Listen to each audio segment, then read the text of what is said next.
Está no Código de Trânsito. Falar ou mexer no celular enquanto dirige é proibido.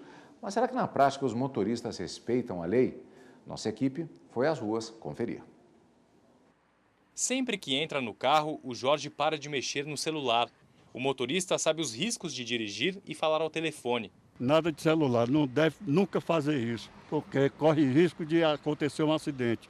Quando isso acontece, o telefone toca, eu estaciono o meu carro no lugar seguro para atender a ligação. Mas nem todos os motoristas têm essa consciência. Só aqui no Distrito Federal, no ano passado, esse tipo de infração aumentou 16% em relação a 2017. Foram mais de 53 mil autuações. O comandante do Policiamento de Trânsito explica que a fiscalização foi intensificada, mas um dos principais motivos para o aumento no número de multas continua sendo o desrespeito por parte dos motoristas em relação à lei de trânsito. O condutor precisa entender que, além de causar a morte de alguém, uma sequela grave, e isso acontece com uma certa frequência, apesar dos números de mortes no Distrito Federal terem reduzido bastante, ele causa, no mínimo, um dano material nele e no outro, né? Então, essa é a conscientização que a gente tenta fazer. Por isso, nunca é demais lembrar que dirigir teclando ou falando ao celular representa riscos para quem está no trânsito e pedestres.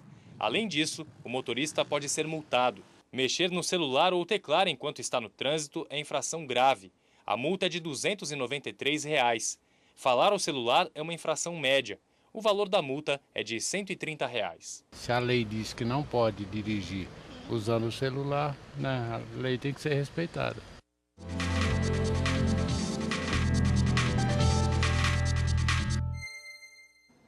E para falar mais sobre este assunto, nós recebemos aqui no estúdio do Jornal da Justiça, primeira edição, a advogada especialista em trânsito, Andréa Rezende, a quem, em primeiro lugar, eu agradeço muitíssimo pela presença. Boa tarde. Obrigada, boa tarde. Doutora Andréa, nós vimos na reportagem que houve um aumento de 16% em multas por uso do celular. Dói no bolso, mas na consciência parece que não. Os motoristas ainda insistem nessa conduta que pode provocar a morte, né? Sim. Por que, na avaliação da senhora? Bom, o que falta para que as pessoas consigam diminuir o uso ou praticamente não utilizar o aparelho é conscientização. Então, eu acredito que o órgão de trânsito ele deve investir em campanhas educativas para fazer uma conscientização, uma internalização da informação ao condutor, né? Não adianta você apenas aumentar o valor da infração, a pontuação daquela infração, se você não fizer uma campanha educativa. O condutor ele tem que entender o porquê que está errado. O que pode causar, quais são as consequências do ato dele de conduzir o veículo manuseando o aparelho de celular. Isso significa que mesmo que as campanhas, às vezes até alguns classificam como agressivas em relação às consequências, elas ainda são insuficientes? As campanhas são insuficientes por quê? Porque elas têm que ter uma manutenção. Tá? Não adianta você fazer uma campanha, aquela campanha, vamos dizer, o condutor, ele recebe uma educação de trânsito e não tem aquela manutenção anual ou de tempos em tempos e aquilo vai se passando. Até porque todos os anos a gente tem novos condutores entrando, né?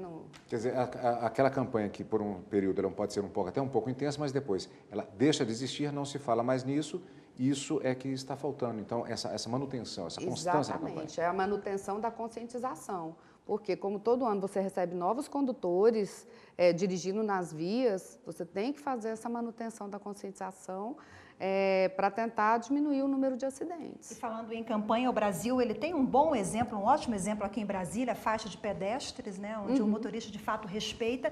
O cinto de segurança também, né, falando aí a nível nacional, também conseguimos na década de 90 provocar essa conscientização. Então é possível, mas é preciso investimento. Sim, né? E você tocou num ponto muito interessante, por exemplo, a faixa de pedestre foi feita uma campanha belíssima, né? Houve uma conscientização boa dos condutores e hoje, em 2018, a faixa já não está sendo respeitada como ela era, ou seja, falta o quê? A manutenção dessa campanha educativa. Hoje os condutores já não estão respeitando a faixa. Você vê muitas reportagens demonstrando que se não tem algum agente próximo, Se não tem algum agente próximo, acaba acontecendo da pessoa furar a faixa de pedestre. Agora vamos falar um pouquinho também sobre os itens que mais causam mortes no trânsito. Segundo a polícia, doutora Andréia, celular, álcool, falta de cinto de segurança e transporte também pirata. Esses são os mais perigosos? Sim, com certeza. Por quê? Porque acidentes nessas condições costumam ser acidentes fatais.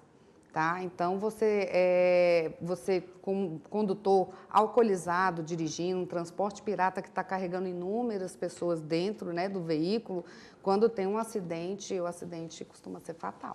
Doutor, tivemos até a situação, falando de celular, e o celular tocou. Isso não tem a ver também com uma questão que muitas vezes acontece com o motorista, que não seria melhor baixar, não é uma questão legal, mas é uma questão prática, tirar o volume, deixar o telefone de maneira que ele não crie essa tentação dele tocar exatamente no momento do trânsito e você querer atender, não seria interessante os motoristas fazerem algo nesse sentido? Sim, é uma opção, inclusive tem alguns aparelhos de celular que já tem vamos dizer, esse aplicativo. Uma espécie de modo avião. Um modo avião. Durante, quando né? você entra no veículo, ele silencia e diz que você não está podendo receber ligação. Mas quem não tem um aplicativo é aconselhável, sim, para não tirar a atenção do trânsito. Bluetooth pode no carro? Sim, você não pode estar manuseando o aparelho, né? Mas assim, se ele estiver conectado no Bluetooth, ele não, a princípio, não te atrapalha. Viva voz pode ser usado? Aí você tem que ter mexido no aparelho para poder ligar, né? Se eu estou dirigindo a Rafaela aqui do lado, ela fala assim, olha, fala com fulano. Ela liga, coloca o bloco, eu continuo dirigindo e falando de viva voz. Isso não é problema. Sim, não tem problema. Você não pode manusear o aparelho, tá? Agora, por exemplo, a gente sabe que conversar dentro do carro gera uma falta de atenção, né? Então, assim, não é devido. Mas não chega ser uma infração, porque se fosse assim, você não poderia conversar com as próprias pessoas dentro do veículo. Ok. É bom senso e conscientização, né, doutora Andréia? Muito obrigada pela participação mais uma vez. Até a próxima. Obrigada.